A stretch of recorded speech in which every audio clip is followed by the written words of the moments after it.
और सर रांची दौरे पर हैं आप, कैसे देख रहे हैं? रांची में पहले भी बहुत आया हूँ। धोनी की नगरी है, इंटरेस्टिंग है। और अभी पिछले दिनों में आया था, आपके चैनल पर मुलाकात मेरी हुई थी। इस बार फिर दोबारा हूँ, बहुत उत्साह में हूँ और यहाँ की मोहब्बतें मुझे मिलती रही हैं। पिछली बार मेरी तबीयत खराब थी, उसके बावजूद यहाँ के लोगों ने इतना बेहतरीन सुना कि मैं आज तक रांची को याद करता हूँ।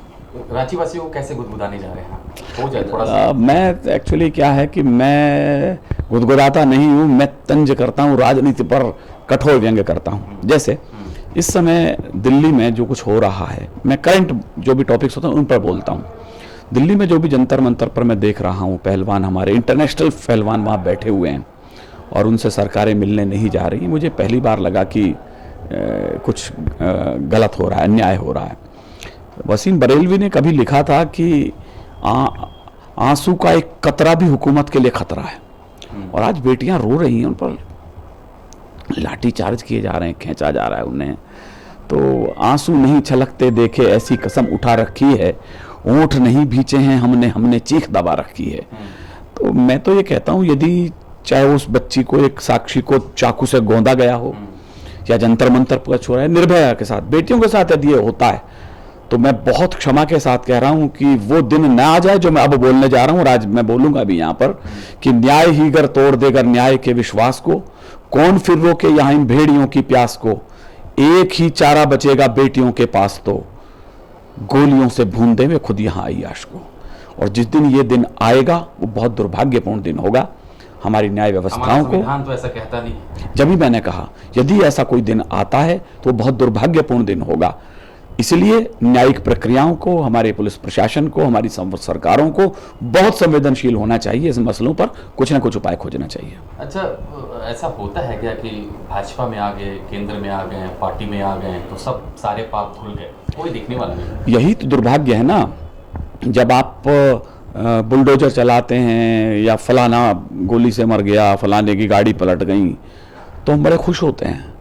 जब आपके यहाँ से कोई व्यक्ति पर आरोप लगता है तो आप खामोश हो जाते हैं।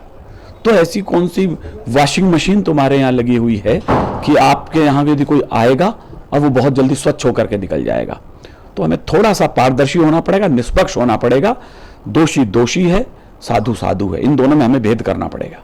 बेटियों को लेकर अगर आप अपने तरह से अगर कुछ बोलना चाहेंगे? यही मैंने जो अभी कहा ना, जो बेटियों को लेकर के, वरना क्या है, कुएं में या ताल में वो है ना, नन्ही सी चिड़िया बाज के पंजों में देखकर, मंगल नसीम जी ने कभी कहा, नन्ही सी चिड़िया बाज के पंजों में देखकर सपने में मुझे रात भर बिटिया दिखाई दी, भाई लिवाने पहुंचा बहना को गांव तो जोहड़ में उसे तैरती चुटिया दिखाई दी।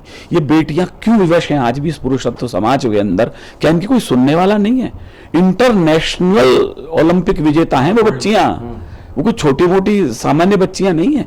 यदि उनकी सुनवाई नहीं हो रही है तो मैं समझता हूं सामान्य बेटी के साथ क्या हो रहा होगा। वजह क्या मानते हैं? शुद्ध राजनीतिक वजह है। मैं बहुत निसंकोच इस बात को कह सकता हूं, क्योंकि आपको डर है कि आप किसी सांसद से, कि आप किसी माफिया डॉन से, आपको उसके कब्जे में 10-20 विधायक होंगे तो आपकी सरकारें हिल जाएंगी। तो फिर बाकी लोगों में आप में क्या अंतर है? तुमसे तो उम्मीद जगी थी चीरोगे अंधियारे को, तुमसे तो उम्मीद बंधी थी चीरोगे अंधियारे को, तुम ही अगर नहीं बोल पाए तो इनको कौन बचाएगा? यदि आप भी ये सब नहीं कर पाए तो फिर आखिर देश कहां जाएगा? किससे जाकर सवाल करेगा? किससे उम्मीद करेगा? आप लोगों को शीघ्र उन्हें सलाखों के पीछे भेजना चाहिए, ऐसा मैं उम्मीद करता हूं। ओवरऑल जो राजनीतिक परिदृश्य अभी बना हुआ है सर, क्योंकि आप कवि हैं, आप वो कैसे देखते हैं? राजनीति में जहां तक राष्ट्रीयता का सवाल है तो मैं समझूंगा कि मोदी जी ठीक दिशा में जा रहे हैं, लेकिन आर्थिक दृष्टिकोण से यदि मैं देखूं, व्यावसायिक दृष्टिकोण से यदि मैं देखूं, तो ये थोड़ा सा अभी मोदी जी को सोचना पड़ेगा, गरीबों के हित में सोचना पड़ेगा। जनता में जो मैसेज जा रहा है कि वो केवल उद्यमियों के पक्ष में है, इसे उन्हें थोड़ा सा ठीक करना पड़ेगा। राजनीतिक परिदृश्य से पूरा देश में बेटियों के साथ क्या हो रहा है सबको पता है, चूँकि आप कवि हैं, आप कैसे देखते हैं पूरे माहौल को? पत्रकारिता खत्म हुई। अब बोलने के नाम पर या तो आप कीर्तन करें या चुप रहें। जब माहौल ऐसा हो तब उसमें क्या कहा जाएगा। और हालत ये कोई भी हो, कोई फर्क नहीं पड़ता इस देश में, राजा रावण हो या राम, जनता तो बेचारी सीता है। रावण राजा हुआ तो वनवास से चोरी चली जाएगी और राम राजा हुआ तो अग्नि परीक्षा के बाद फिर वनवास में भेज दीजिए।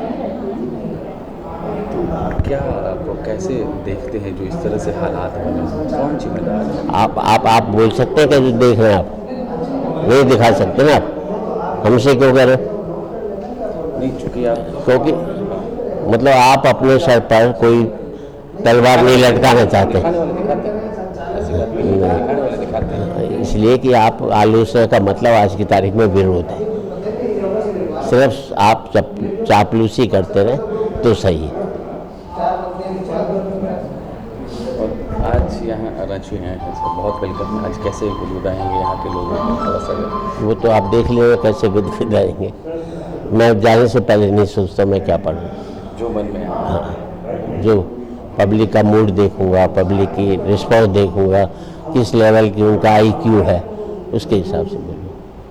अच्छा, कवियों के लिए सर ये क्या होता है, कैसे बांध के रखना होता है वो समा कि लास्ट तक वो सुनता है एक्टिव मोड में एकदम, और आपके चेहरे पर भी मैंने आपसे आपका ट्रेड सीक्रेट पूछा जो आप मेरा पूछ रहे हो। नहीं, बस ऐसे ही नहीं जानना चाहिए। मैं अपना ट्रेड सीक्रेट क्यों बताऊँ? एक कभी और खड़ा कर लूँ मैं अपने में से। कुछ तो अगर आप शेयर करना चाहें जो वो सबसे बड़ी एक ही ज़रूरत है कि आप फ्रस्ट्रेशन से मुक्त रहने वाला व्यक्ति ही हंसा सकता है। कुंठाग्रस्त आदमी कभी हंसा नहीं सकता, वो हाथ से नहीं करता, उपहास करता है। तो आज पूरा हाथ से